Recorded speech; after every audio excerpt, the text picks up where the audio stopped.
Hey everybody, it's your boy Surge Dragon, and welcome back to another edition of the Heavens Monsters podcast. Dude, you are out of frame. You know someone's going to say something about the coronavirus thing, you know, right? No, we gotta mention it. We're gonna mention it. They're going to say why we're too close to each other. That's what's up. Fuck them. Okay, what day was this on? It was on 23rd. Okay. So, in this episode, we're going to talk about what's going on with the coronavirus, at least here in Houston. And then as far as that's concerned, this podcast will cover Raw on March 23rd and March 25th of NXT. It's everywhere, bro. Oh, no, I don't. I'm just saying here in Houston, how we're doing. Yeah. So as of today, on a Thursday, on the 26th, the mayor issued at Harris County a lockdown. Before, it was just seen memes and memes and memes saying it's keep a 6-foot distance. Well, we're janitors. We always clean. We always wearing the hand sanitizer. We washing our hands. We good. We wipe the hand sanitizer on our face. What's left on our arms and hands. But some people say that doesn't mean nothing, though. Yeah. We healthy. We don't show any signs of symptoms or anything like that. But the reason why they say that because they saying that they scared. No, they want you. They saying that you be careful not to breathe on each other. They scared. Because we don't want to get catch. We don't want That's to catch scared.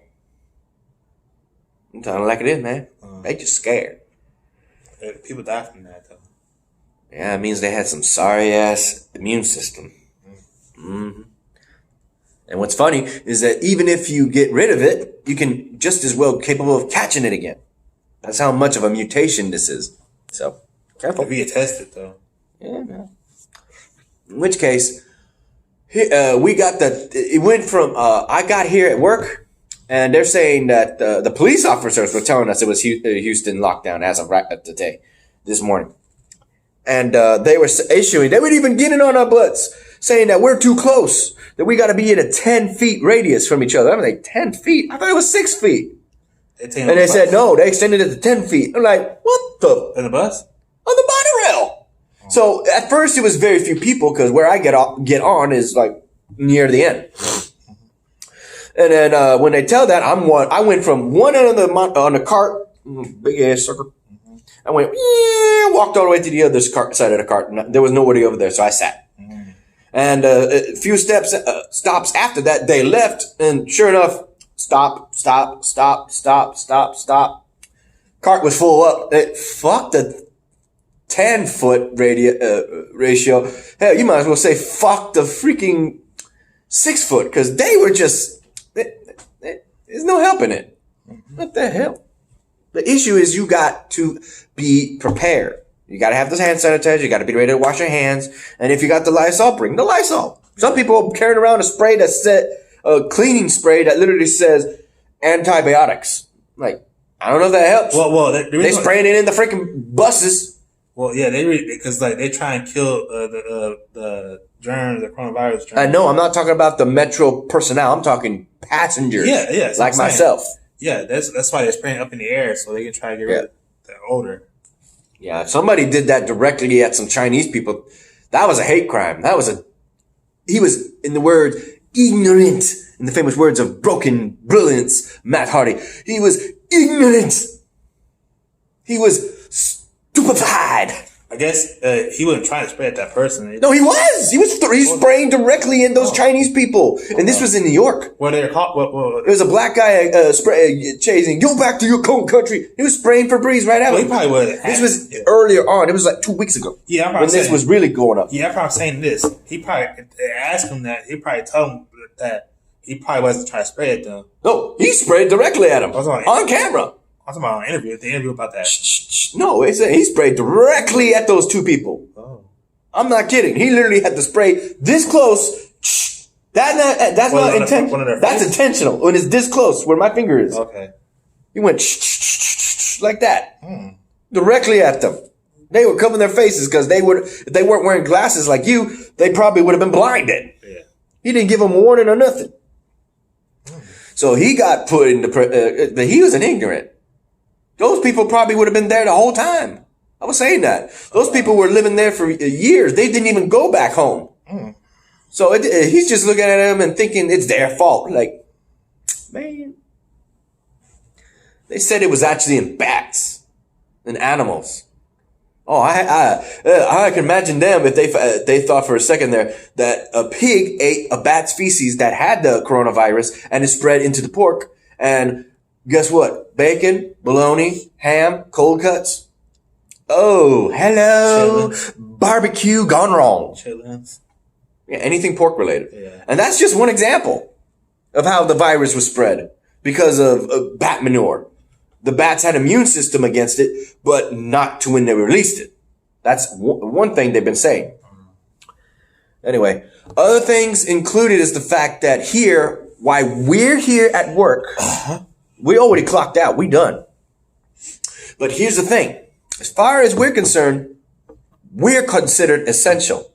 Reason why? The people who work here. We work for parole officers. Location and name will not be given. Don't ask. But anyway, the fact that they actually got word from the meeting, from the mayor, saying that they are considered as essential. And we are the janitors. It's our job to clean up after them. Therefore, they come to work. We come to work. So we're kind of as essential too. Technically. But the police will not agree. Yeah, they will look at us and just say, you need to get home. And like, they were saying on the bus, they said, if you ain't got is you not essential right now, you need to go home. I'm like, I didn't say shit. I just, they walked. They didn't force nobody to get off the bus either. Train. If the police saw us working, I'm saying that they came in, they said, why y'all here? Y'all should be at home. We just clocked out. Yeah, but I'm saying the police will the curfew is midnight. Yeah, it's his phone. That's fine. Let it ring. Yeah, they came in and visit us. They'll say, why are you here working? Y'all should be at home. Y'all can't be here. Y'all can't be here while y'all working. Yeah. No, we are contracted to work here. Yeah, but they can't say nothing about that. Yeah, but police could say that though. Yeah, but we'll tell them, sir, we are on the clock. Mm-hmm. You going to pay my hours? I would look at them and say, sir, you going to pay my hours? Then please leave the premises or wait outside because I'm working right now. That's all I can say. Respectfully. Yeah. I can't be insulted. I can't do it. I'm just got to be firm tone. Say, I'm working. Damn, his wife's calling him. It's 9 o'clock. He's finishing up. Okay, I might have to answer that. Yeah. Okay, we're back. Damn, it's still a little blurry. Read my face. Read something that was in front of us. Damn, we are foggy as hell. Come on. There you go. All right, let's get to the subject then. Because problem asides, we'll get to that in another podcast. They're even saying that, one other thing. Our boy Renee, he's tripping. He didn't read the print. He said that nobody's going to be coming over to my place. I'm like, no. My mom even I sent an image to my mother who knows paperwork. Because there was a bunch of legalized words and shit. I was like, I don't know what the fuck this paperwork is saying. So I sent it to her and she said that they are considered essential because they work in the food industry. They are allowed, even after curfew, which is midnight, to still be working. That's what she said. She read on the paperwork. She read, meaning that's what the paperwork in black and white said. I think it's maybe his supervisor or man or boss told him that different. Yeah, they read it wrong too by the sound of it. My mom, don't mess with my mom. She reads it twice. No, I'm talking about what they told him different. Like they shouldn't, that they can't do this or do that. Yeah. Anyway, so let's go ahead and get to the work here. Oh, and the lockdown here in Houston is until April 3rd. Right before WrestleMania on April 4th and April 5th. Yeah, she called you. She called me. I got your phone right here. She called you 2 times. And called me right after that. Right there? I'm going to pray for you if you get a sheep back. Don't say it. That's bonus clip right there. That's how I know how. All right, here we go. We start with Monday Night Raw, and it's pretty much just Paul Heyman and Brock Lesnar just bragging about their dominance, their history, Brock Lesnar's history, and ultimately saying that the bitch Drew McIntyre is going to be just that. It's pretty standard stuff. Next, we get AJ Styles talking about The Undertaker and his little tiger please help the Tiger's salvation clip with his wife, Michelle McCool, in the water. It's pretty cool. Damn, you are really working in there. And in which case, he's going to challenge The Undertaker. He said he don't want Mark Calloway. He wants The Undertaker. He wants the dead man. So he's going to challenge him to a boneyard match. Where'd it go? There you go. She called? She called twice. I told her you were busy. I told Turn her. off the busy. Yeah, you're almost done. Yeah, I told her. So you can go ahead and head out. I'll take that myself. I'll put that up. Okay, all right. Well, I forget. No problem. It's no problem. By the looks of it, I'm going to get off at 10 anyway. You guys have a good weekend. You too. You too. So a boneyard match? What the hell is a boneyard match? Guess we'll find out. Next, we got the United States champion Andrea and Angel Garza going up against Ricochet and Cedric Alexander. And Ricochet wasn't playing around. He jumped their butts. He knows how they play. He went straight after them. I'm trying to figure out what boneyard match is. I guess it's like you got a cemetery with bones. You gonna put something like that. I don't know. Find out. In which case, Cedric Alexander, husband to Big Swole in AEW, as well as the fact that he's finally getting some airtime. Yeah, you got that. In which case, those two ended up sadly losing to the dirty-handed tactics of the Andrea and Angel Garza.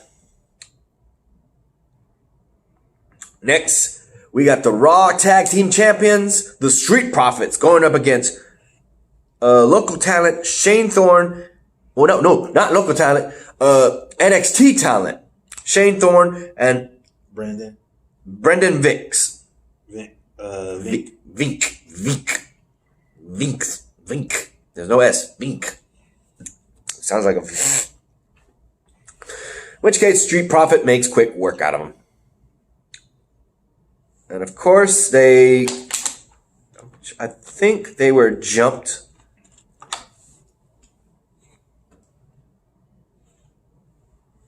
Yeah. Next up is also in addition to what they did, they showcased the match to put in fill-in time, since it was an empty crowd, a match that was history-making. The triple threat between Brock Lesnar, the defending champ at the time, versus John Cena versus Seth Rollins in a triple threat match where Brock Lesnar's ribs ultimately got broken and he was supposed to be taken off into the back, but he got right back up during the fight between Seth and John and beat them both, retaining his title that night. Damn. Because you the top star, you care about your belt. You okay? Yeah. You got weird quiet for a second there. Just chilling. All right. So next would be the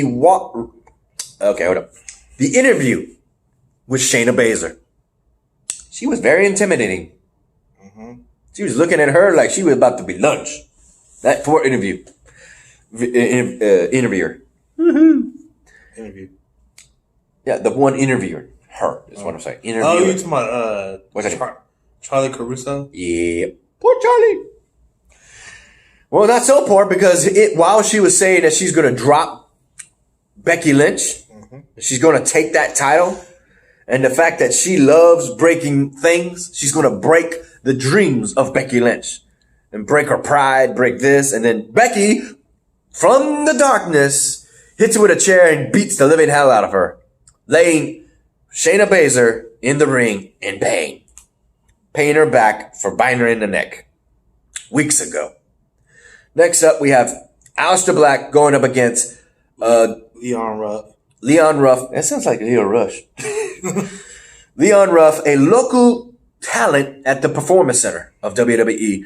And as you figured, he's green.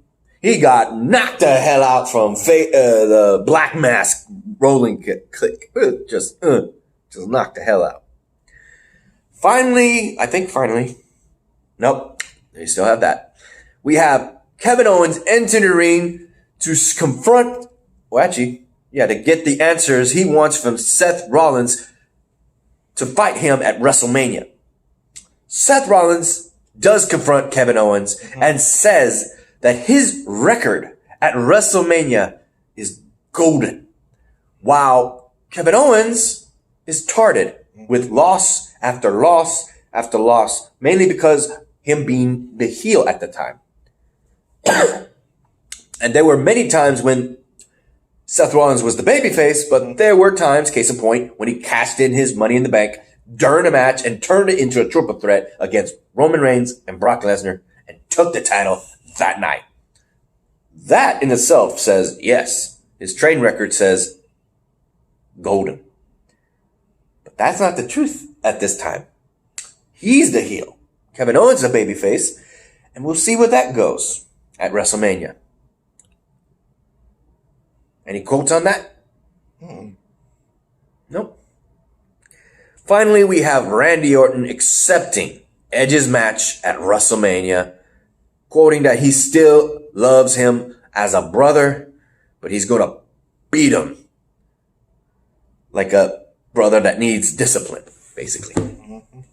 And well, again, no WWE backstage. And while he's looking up NXT on the 25th, shout out to our fellow brethren of the Heavens Monsters podcast. Shout out to Xavier Hill, Mike Henry, and Andre Mitchell. A link to their YouTube channels will be in the descriptions down below, as always. The remaining shout out to Renee, Farrell, Chris Petrie, Delvin, and T-Money right here.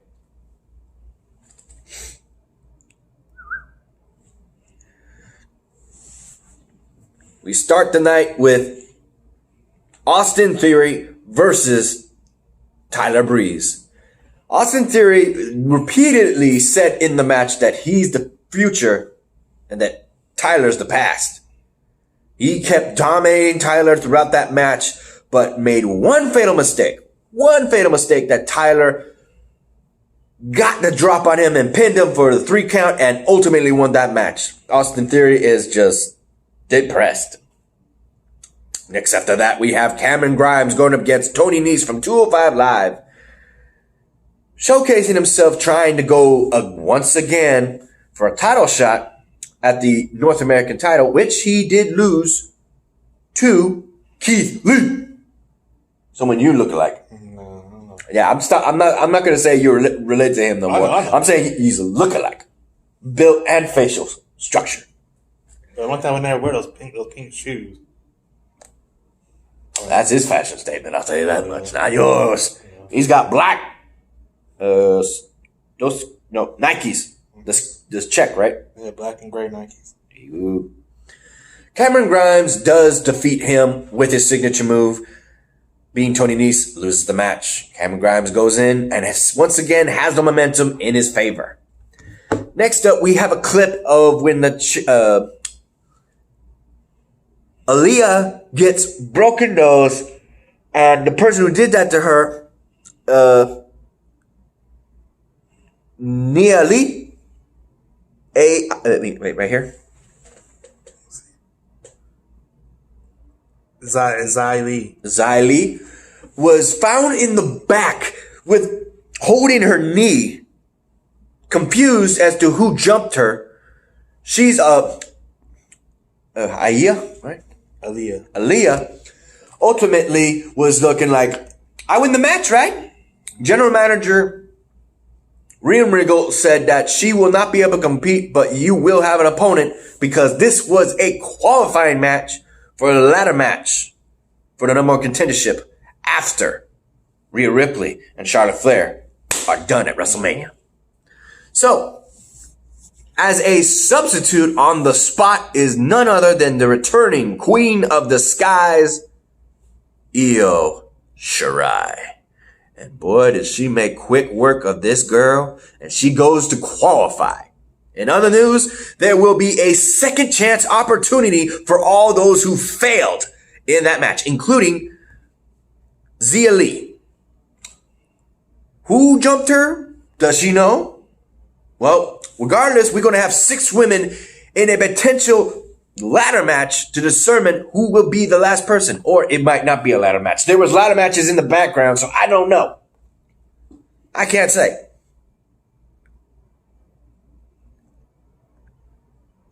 in other news, Keith Lee, North American champion, comes out to issue an apology to Dominic Dozovic. I have to say it. Dominic, not Dianic. Yeah. Almost put that out. Dominic Dozovic comes out saying he didn't want an apology. He wants a title shot. In which case, then comes the one at fault, Damian Priest. He makes remarks about how he beat his Dominic's knee and Keith Lee's back. And both of them say a few words that piss him off to a point that he pulls out that nightstick. And he says, looks like I gotta break you after all. It's such an amazing brawl that takes after. These are three big guys. We've seen them fight over and over, and it still surprises the hell of us to see these three men move like three cruiserweights. Seriously. It's beautiful. Let me tell you, it's beautiful. And now with the word of Rhea Regal, it's going to be a triple threat match for the North American title between these three men. I'm loving it. I'm loving it. How do you feel about that, bro? Okay, I'm not a big fan of him, but you know, Damian Priest kind of remind me of. Who could be his tag team partner? Baron Corbin. I see them as a tag team. Be right back. And we're back. Yeah, I do see them as a tag team. Yeah, if he goes to SmackDown. Yeah. Or whatever Corbin is. Next up, we have Oney Lorcan and Danny Burch with their new merchandise. You got 1 and 2. They go up against Shane Thorne and Brandon Vink. Yeah, the same guys they fought on Monday Night Raw. They fought here. And sadly for them, they're still trainees. They lose to Oney and Danny. That's what WWE does. They get amateur talent. They've been doing it for about 22 years. Yep. Prior to what I said earlier, the women who get a second shot, Candice LeRae defeats Kaden Carter in order to qualify. So Kaden Carter is one of those women who will qualify for the second chance match.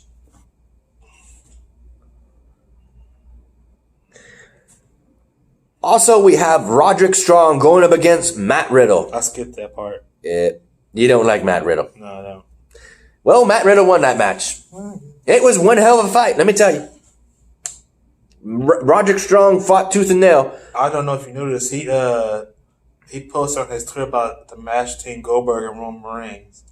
He said, "Good luck, Willie G."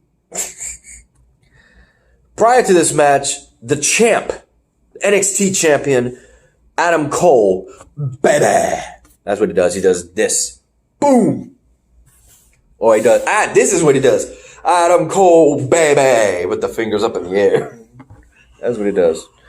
He issues the fact that Bobby Fish will fight him next week to prove to everyone that Velveteen Dream is not worthy of taking him on at, well, yeah, I was about to say NXT TakeOver Tampa, but that was canceled. So in other news, we will have, instead of that night on the April 4th, which will be first part of WrestleMania 36, second part will be on Sunday following, we will have on air, on channel USA, will air the matches scheduled for NXT TakeOver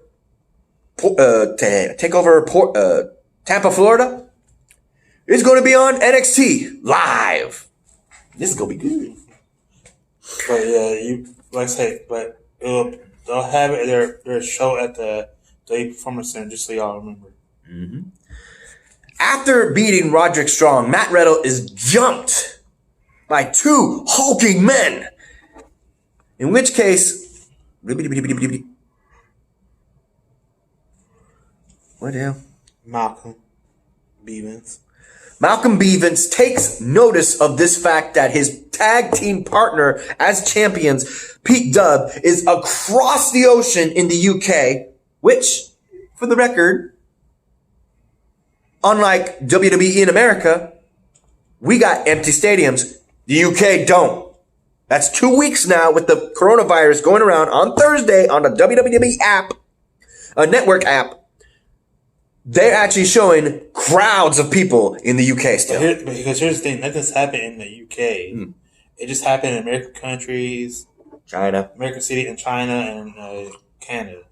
Yeah. In which case, he's him and these two hulking guys. They didn't even mention their names.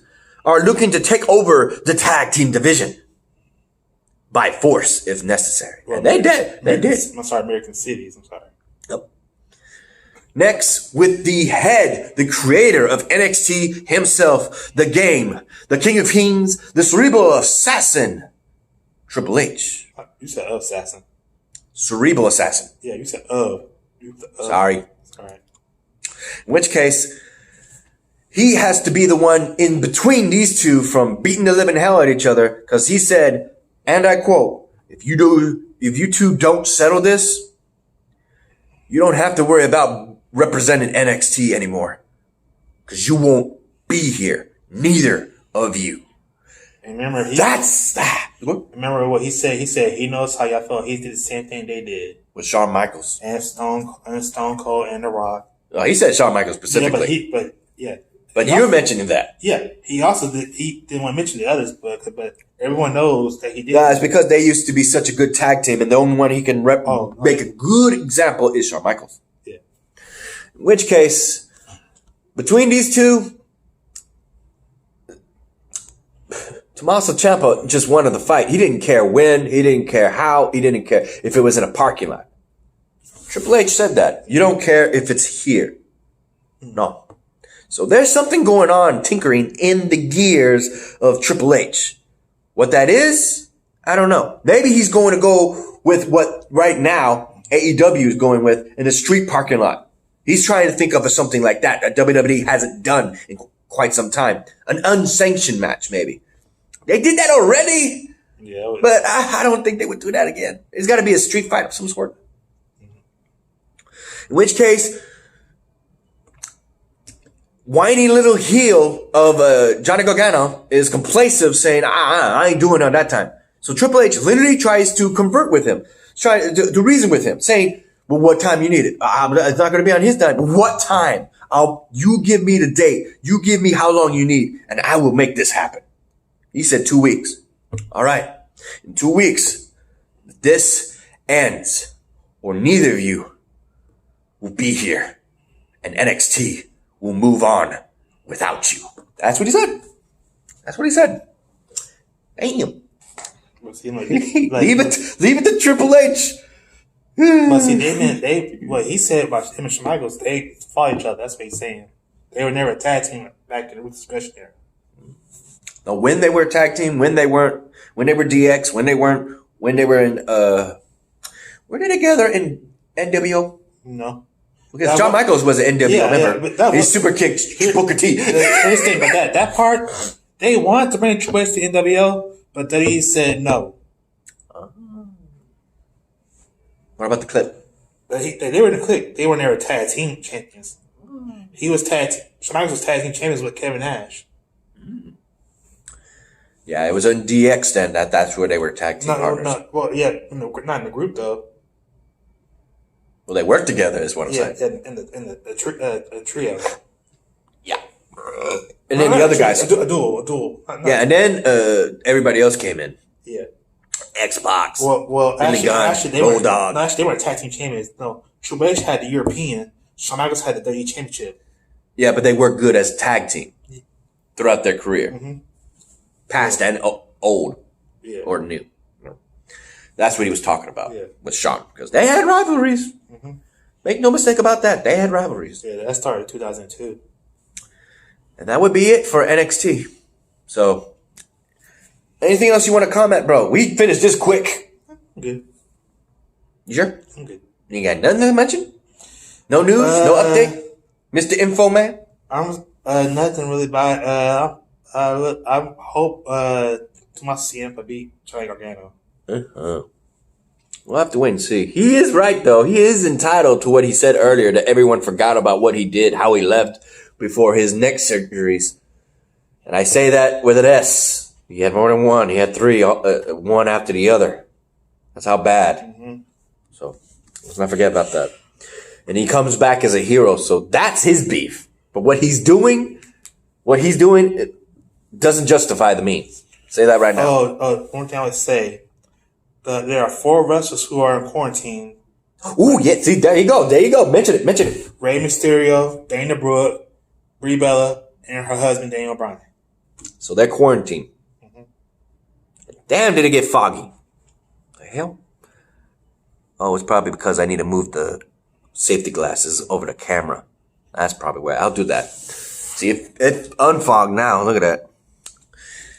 Anyway, that's it, folks. You like this video? Give it a thumbs up. You didn't? Give it a thumbs down. Hit the subscribe button right there. That big red button if you like the content, and hit that notification bell right after if you want to see more of the Heavens Monsters podcast. I'm Surge Dragon. This is T-Money. We'll see you in the next video. Peace. Bye.